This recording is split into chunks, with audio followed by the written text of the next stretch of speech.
Welcome everyone to our 2024 U.S. Open recap show.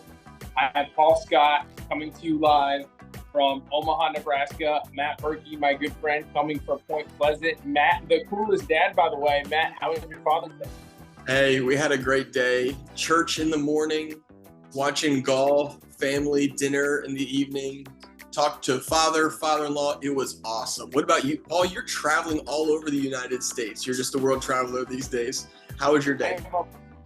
It was great. I'm about to end my travels. I was at Disney on the preview video. This weekend, I've been at the College Baseball World Series here. Got to see 3 games, Matt. Saw 2 walk-offs, which is crazy. Nice. So got to see a lot of baseball heading back home tomorrow and back to work. But it was a wonderful day, and my wonderful family called me, so I got to see them not in person, but over the phone, FaceTime.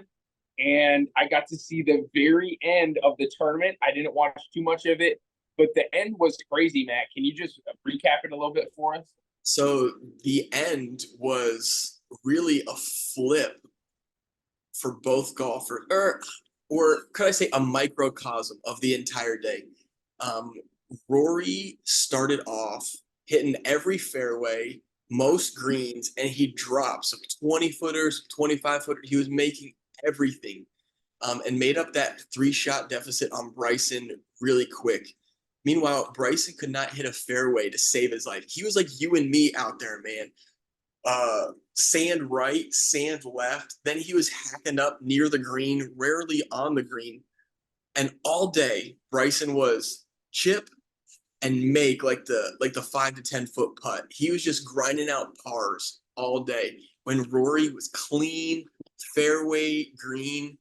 And so Rory was up 2 shots when, he caught up to Bryson about hole 9, passed him by 2 shots about hole, what was that? Like 13, if I'm remembering correctly. And it's like, man, this is Rory's to win. And Bryson made a birdie here, birdie there, and then Rory misses a 2.5-foot putt on 17, and a 4 or 5-foot putt on 18. And then, I think it was 3 or 4. It was not super long there. Listen, I wouldn't have been able to make that putt, but he should have to win the U.S. Open.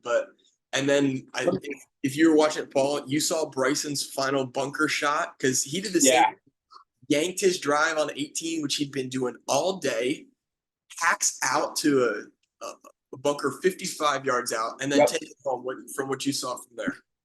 Yep. He put it about, 3 feet, 2.5 feet or so, and then buried it with confidence, by the way. But Matt, how many practice swings did he have on that second shot under the tree? I felt like I watched the same thing on repeat. He probably had at least 30 practice swings here. I tell you what, I was surprised he didn't ask for a drop away from the grandstands. I wonder if he did. He might have been able to get that because he could have said, hey, I'm playing a cut up through there. The grandstands were in the way, but he decided not to, or at least wasn't given it. But that bunker on 18 was pretty brutal there. And Matt, our challenge came down to 18 when Big Tony Fino, Big Tone with, I don't know, what was that, like a 25-footer, 25-footer he rolled in on 18? I didn't see it live. Okay. But it got our winner the win. Yeah, it got Colin the win. Congrats to Erin, the wife of the Fairway Father, who, if you guys haven't seen a lot of our articles, they're usually on our website. They're on the app. Our website is down right now, guys. We apologize for that. We're working on it. What I said, usually, but they also come out on our preview articles. But congrats to Erin for her first win, Colin the win, and I would say most of the time she usually chooses Colin. She didn't last tournament, but she had him today. Yep. So shout out to Erin for having Colin in your team name and on your team. That's always special. Thanks for playing. They are on a camping trip, actually in North Carolina. Maybe they're in the Pinehurst area right now. Oh, wow. So Erin is not able to join us.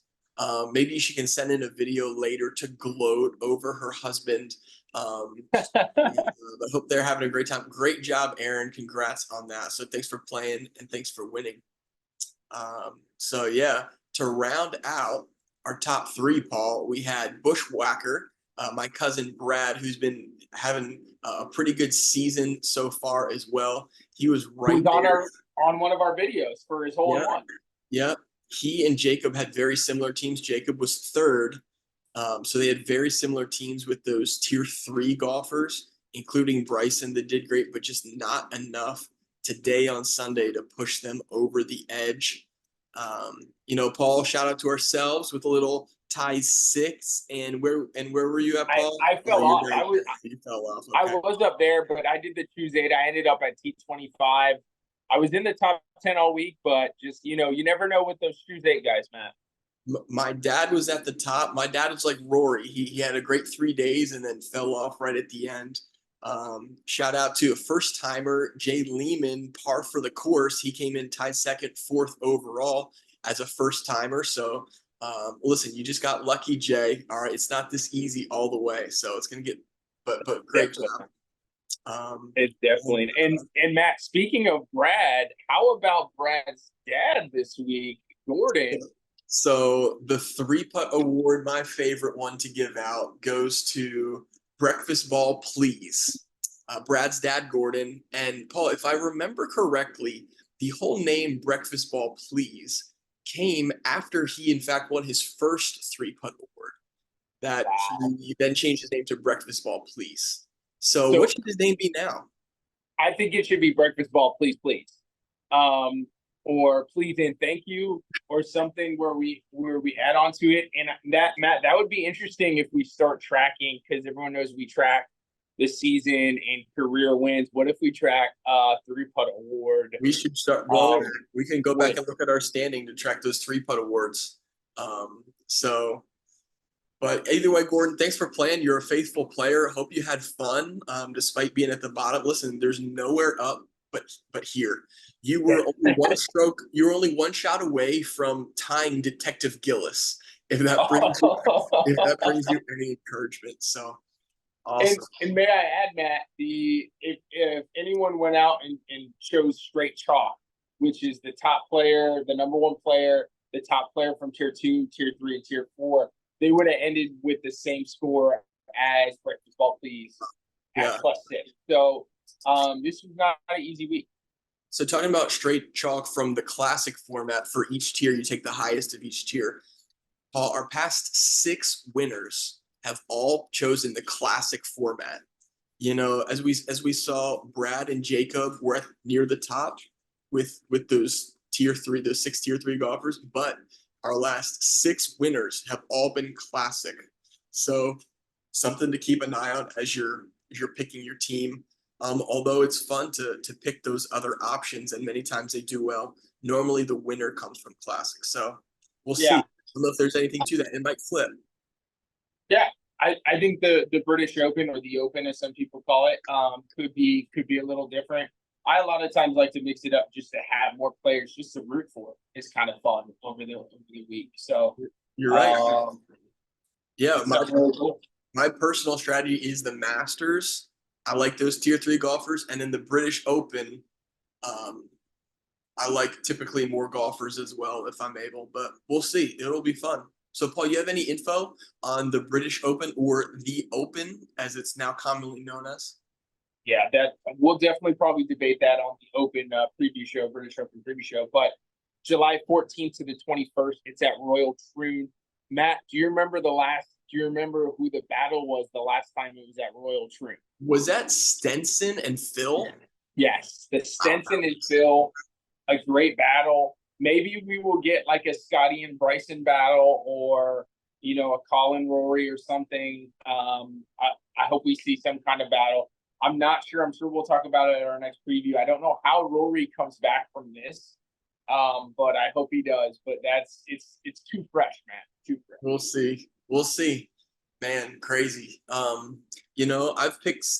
stayed away from Scotty Scheffler for the better part of a year, thinking, all right, listen, he's got to fall off at some point. I pick him the last 2 tournaments. He gets arrested, and then he could not make a birdie to save his life. The dude couldn't putt this week. Maybe there's something different about the greens at Pinehurst, and I think the greens maybe in in Northern Europe as well, that he can't read as well as the typical American greens, but he just could not putt to save his life and it threw. So that was crazy. So watch, I probably won't pick Scotty next time and he'll probably light it up. So that's just how it is. Yeah. Speaking of Northern Europe, Matt, I'm going to give a quick plug. If you are interested still, if you are interested in any of some of our postseason events that we're going to have in a few months, you can start to let us know. We have the Olympics, limited field though, Olympics, and then President's Cup that will be coming in the summer and fall. And we give priority first to the people who kind of reach out to us and let us know through our email. So please reach out if you're interested. It'll be a blast. Guys, thanks so much for watching our videos. It's awesome. We're just two dudes. We hop on Zoom. Maybe Paul, we might get some upgraded equipment for our video quality a little bit. But we're having a blast. We're just guys that love golf and hope that you enjoy the golf tournament more just because of Fore Fathers and a little fun competition. So thanks for joining us. It's been a blast. Congrats, Aaron, again on your win. And we're looking forward to our next tournament next month. Yep. See you at the Open, everyone. Talk to you later. See you guys.